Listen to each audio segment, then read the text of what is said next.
देखेंगे 5 मिनट में देश और दुनिया की 25 अहम खबरें।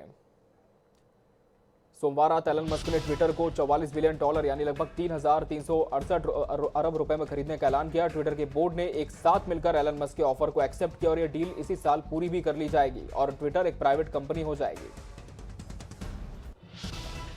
दुनिया में कोरोना वायरस की रफ्तार फिर से तेज है। चीन के शंघाई में कोरोना से पिछले 24 घंटे में 39 मौतें दर्ज हुई, जबकि 21,058 संक्रमित मिले। वहीं कोरोना से जर्मनी और फ्रांस में मौतों की संख्या में एक हफ्ते में इजाफा हुआ। कोरोना का ग्राफ अफ्रीका और अमेरिका में भी तेजी से बढ़ा है। पाकिस्तान के पूर्व प्रधानमंत्री नवाज शरीफ अब अपने देश लौट सकेंगे। 2019 से लंदन में रह रहे नवाज को उनके भाई और मौजूदा प्रधानमंत्री शहबाज शरीफ ने 10 साल के लिए पासपोर्ट जारी कर दिया है। यूक्रेन जंग के 2 महीने बाद रूसी सैनिकों ने खेरसोन सिटी काउंसिल पर कब्जा कर लिया है। शहर के मेयर इगोर कोलेखेव ने सोशल मीडिया पोस्ट में कहा कि सोमवार रात हथियारबंद लोग खेरसोन सिटी काउंसिल की इमारत में घुस गए और बिल्डिंग की चाबियां छीन ली। सोमवार को रूस के विदेश मंत्री सर्गेई लावरोव ने सोमवार को बड़ा बयान दिया और यूक्रेन के साथ शांति वार्ता जारी रखने की बात तो की है, लेकिन साथ ही तृतीय विश्व युद्ध के वास्तविक खतरे की चेतावनी भी दी। राजस्थान के अलवर में अतिक्रमण हटाने के दौरान मंदिर पर बुलडोजर चलाने के मामले में बड़ी कार्रवाई हुई। राजस्थान की अशोक गहलोत सरकार ने बड़ा एक्शन लिया और राजगढ़ नगर पालिका अध्यक्ष सतीश दोहरिया को सस्पेंड कर दिया। इसके अलावा राजगढ़ नगर पालिका के अधिशासी अधिकारी बनवारी लाल मीना और एसडीएम केशव कुमार मीना को भी सस्पेंड किया है। 27 अप्रैल को कोरोना को लेकर पीएम मोदी दिल्ली में मुख्यमंत्रियों के साथ एक बैठक करेंगे, जिसमें वीडियो कॉन्फ्रेंसिंग के जरिए सभी राज्यों केंद्र शासित प्रदेशों के मुख्यमंत्रियों से चर्चा होगी। बैठक में देश में कोरोना के मौजूदा हालातों को लेकर चर्चा की जाएगी।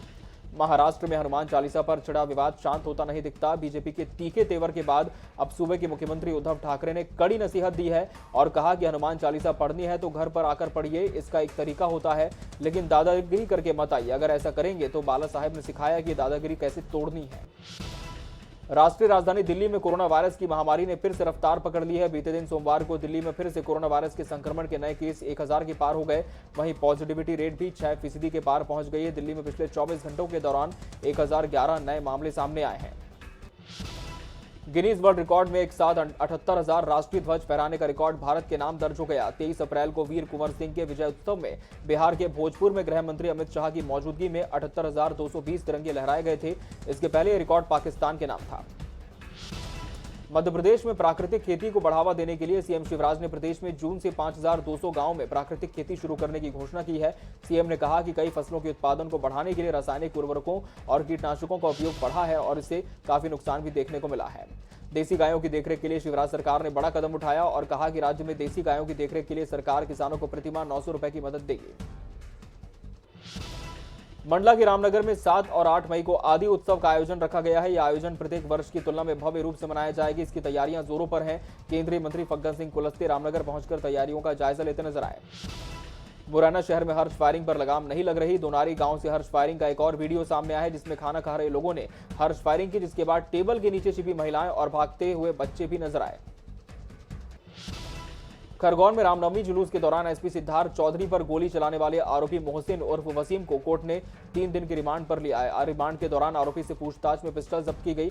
गोली चलाने वाले आरोपी मोहसिन को शुक्रवार को गिरफ्तार किया गया था और पुलिस ने आरोपी से देसी पिस्टल बरामद की है। छत्तीसगढ़ सरकार ने कोरोना संक्रमण के खतरे को देखते हुए फिर से नई गाइडलाइन जारी की है। सभी संभाग आयुक्तों और कलेक्टरों को इसके निर्देश दिए गए हैं। नई गाइडलाइन के तहत सार्वजनिक और भीड़भाड़ वाले इलाकों में मास्क फिर से जरूरी कर दिया गया है। साथ ही कोविड के दूसरे प्रोटोकॉल का भी पालन करने के निर्देश हैं।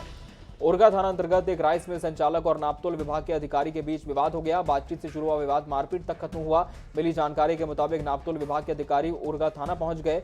उनको इंसाफ दिलाने छत्तीसगढ़िया क्रांति सेना के पदाधिकारी भी थाने पहुंचे। महासमुंद के वन क्षेत्रों में हाथियों का आतंक बदस्तूर जारी है, जहां हाथियों ने विगत 5 से 6 सालों में 2 दर्जन से ज्यादा ग्रामीणों की जान ली। वहीं सोमवार को हाथी के हमले से फिर एक ग्रामीण की मौत हुई। छत्तीसगढ़ में गौरेला पेंड्रा मरवाही जिले की पुलिस ने नशे के सौदागरों के खिलाफ अब तक की सबसे बड़ी कार्रवाई की है। ओडिशा के छत्तीसगढ़ के रास्ते मध्य प्रदेश गांजा की तस्करी कर रहे 9 आरोपियों को गिरफ्तार किया। पुलिस ने 3 अलग अलग कार्रवाई में 22.40 क्विंटल गांजा जब्त किया, जिसकी अनुमानित कीमत 4,67,77,000 आंकी गई। छत्तीसगढ़ में सोमवार का दिन तबादलों का रहा। राज्य सरकार ने आईएएस और आईपीएस अफसरों के बड़े पैमाने पर ट्रांसफर किए। कुछ आईपीएस के प्रमोशन होने के साथ ही उन्हें नई पोस्टिंग भी दी गई। फिल्म जयेश भाई जोरदार के प्रमोशन के समय से एक्टर रणवीर सिंह का एक वीडियो सामने आया, जिसमें रणवीर कलरफुल कपड़ों में नजर आ रहे हैं। फिल्म सूर्या के सेट से सनी देओल का फर्स्ट लुक सामने आ गया है। आपको बता दें, सनी देओल सूर्या की शूटिंग के लिए राजस्थान में मौजूद हैं। अक्षय कुमार ने अगली फिल्म की शूटिंग शुरू कर दी है। इस फिल्म में वो पहली बार राधिका मदान के साथ दिखाई देंगे। भारत के 1942 के भारत छोड़ो आंदोलन पर एक फिल्म बन रही है। इस फिल्म में सारा अली खान अहम रोल निभाती हुई नजर आएंगे। कॉमेडियन और अभिनेत्री भारती सिंह ने अपने बच्चे की पहली तस्वीर फैंस के लिए पोस्ट कर दी। हालांकि इस तस्वीर में बच्ची के चेहरे की झलक नहीं दिखाई गई है।